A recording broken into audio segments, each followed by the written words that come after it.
Oh, sorry, didn't see you there. I was just polishing this gift my brother got me for having an amazing podcast. So anyway, my name's Paulo, and I'm the host of, among many other things, the Oscars Death Race podcast, Filmography in Focus, Box Office Watch, and yet another anime podcast. As you can tell, likely like yourself, I love watching movies and consuming media. But you know what's even better than watching a great film? Talking about that film with both friends and strangers online and seeing whether your thoughts about that film are the same or if they're different. The creators branch of the Academy of Death Racers is comprised of members of our community who are content creators, bloggers, podcasters, videographers, and many other disciplines. If you've ever felt so moved about a piece of media that you needed to make a piece of content of your own, this is your branch. The Creators Branch is pleased to present the award for the biggest cow. Obviously, there's something in every film to dissect and analyze, but some films just have a little bit more substance to them to milk than others. As such, this category honors the films that created the most and the best secondary content talking about said film, for whatever reason that may be. Controversy, relevance in pop culture, business implications, or good old fashioned cinematic, technical, and literary analysis. Remember, it's not about the film itself, but about the content of the film that the film inspired others to make. In any case, the nominees for this year's biggest cows are Borat's subsequent movie film, delivery of prodigious bribe to American regime for make benefit once glorious nation of Kazakhstan.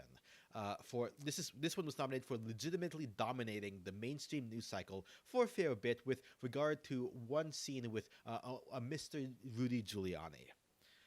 Judas and the Black Messiah for spurring conversations about systemic racism in American history at a time when that kind of conversation is needed more than ever. Minari for raising the question of what does it mean for a film to actually be an American film, and many thought pieces about the state of Asian American representation in movies at the highest level. Promising Young Woman for being the film more than any other where you had to have an opinion on the film and be ready to discuss it. Whether you liked it or hated it or somewhere in between, there was a video or podcast or think piece article out there for you. And Tenet for during a time when movie theaters were shut down, inspiring a conversation last August about whether or not Tenet could save movie theaters, reacting to the opening weekend numbers, and the post-mortem on the aftermath when it was clear we would need to wait a little bit longer before going back into theaters. All of that was just a gripping narrative in and of itself.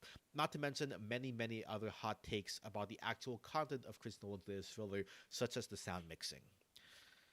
And the winner for this year's Biggest Cow Award goes to Promising Young Woman. Congratulations to Promising Woman for being the film this year that inspired us to milk it for all it's worth. Remember, without movies, what will we have to talk about online and get into arguments over? If you like this presentation, make sure you like, subscribe, and be sure to hit that bell icon to get notifications. Leave a review on your podcast service of choice, and consider supporting your favorite content creators on Patreon. I'm Paulo, host of many, way too many podcasts, signing off.